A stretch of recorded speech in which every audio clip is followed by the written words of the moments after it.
राम, जय गौ माता की। चारों तरफ से पक्षियों का झुंड इधर से उधर भाग रहा है। थोड़ा सा सफाई करनी थी आज इस स्थान की, तो इसलिए थोड़ा सा विलम्ब हो गया। इनको इंतज़ार है बेसब्री से भोजन का, तो आज की सेवा का करते हैं शुभारंभ। आप भी दर्शन करें इस महासेवा का, जो सुबह प्रातःकालीन बेला में इन पक्षियों को भोजन कराने में जो आनंद और सुकून प्राप्त होता है वह एक अद्भुत है। तो आप भी देखें, इस प्रकार से सेवा को अपनाएं और अपने मानव जीवन को सफल बनाएं। जब तक सुबह यह सेवा नहीं कर लेते हैं, मन को थोड़ा सा सुकून सा नहीं मिलता, क्योंकि इन पक्षियों की सेवा करके जो मन को शांति और सुकून की अनुभूति होती है वो एक अद्भुत है। आप लोगों से भी प्रार्थना है कि एक सेवा को जरूर अपनाएं और अपने मानव जीवन को सफल बनाएं। भोजन सेवा हो चुकी है, अब आपको दर्शन कराते हैं, क्योंकि भोजन किया तो जलपान भी जरूरी है, इसलिए हम इनके लिए पानी की भी व्यवस्था उत्तम कर देते हैं। 5 से 7 मिनट लगते हैं सेवा में बस। और ये दूसरा पात्र भी साथ में रख देते हैं। और अभी आप दर्शन करना, यहाँ अनंत पक्षियों का झुंड इकट्ठा होकर के प्रसाद जब ग्रहण करेगा, उस टाइम जो मन को आनंद की अनुभूति होगी वह एक अद्भुत है।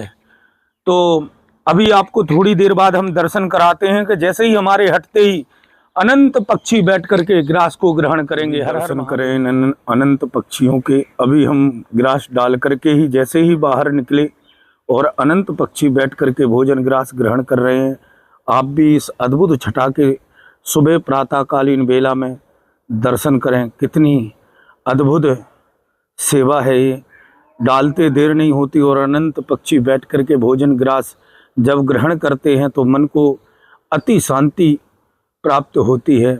आप भी अपने जीवन में यह एक सेवा को अपनाएं और अपने मानव जीवन को सफल बनाएं, क्योंकि मानव जीवन का कल्याण ही केवल मात्र सेवा से होता है। और जब तक आप किसी न किसी एक सेवा को नहीं अपनाओगे, मन को आनंद और आनंद की अनुभूति प्राप्त नहीं हो सकती है।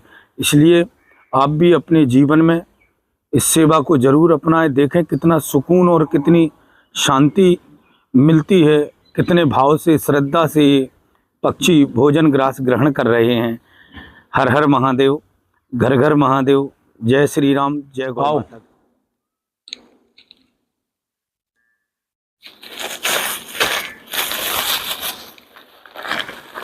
और अब देखना, आप इस स्थान पे अनंत कौए बैठ करके और भोजन ग्रास ग्रहण करेंगे। इनको भी भोजन करा के मन को बड़ी शांति और सुकून प्राप्त होता है। अभी हमारे हटते ही कौओं का झुंड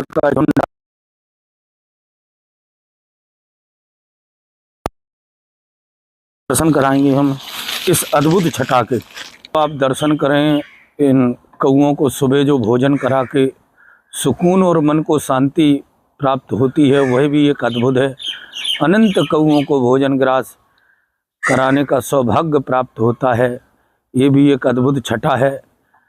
कोई उठा के भाग रहा है, कोई बेचैन है, आवाज़ लगा रहा है कि अभी हमको प्रसाद नहीं मिला है। इस प्रकार की अनुभूति होती है सुबह प्रातःकालीन बेला में, जैसे सब हमारे इंतज़ार में और बेसब्री से इंतज़ार कर रहे हों। हर हर आ जाओ, आओ लो, आपका प्रसाद आ गया। आओ आओ, लो प्रसाद पाओ। आओ आओ आओ, लो ग्रहण करो प्रसाद, पाओ प्रसाद। हर हर महादेव, जय श्री राम। कैसे हो आप? नीम खा रहे हो? आओ प्रसाद लो, आपके लिए ले आए हम। आओ। बच्चे इनको खिला के बहुत प्रसन्न होते हैं। एक बार आप अपने बच्चों को लेकर के आओ और अपने साथ में गाजर या मूली वगैरह कोई भी ऐसी सब्जी लेकर के आओ और इनको बच्चों के हाथ से खिलवाओ। बच्चे बहुत प्रसन्न होते हैं, आनंदित होते हैं। हर हर महादेव। हम अपने गौशाला की सबसे श्रेष्ठ गौ माता सुरभि गैया मैया के, इनके भी दर्शन करने मात्र से कहते हैं सभी प्रकार के पाप दोषों से मुक्ति मिल जाती है। और इनकी तो छटा और आभा ही अद्भुत है, बहुत ही प्रेम और आशीर्वाद प्रदान करती हैं। ऐसी जगत की माता है। प्रणाम गैया मैया, प्रणाम प्रणाम।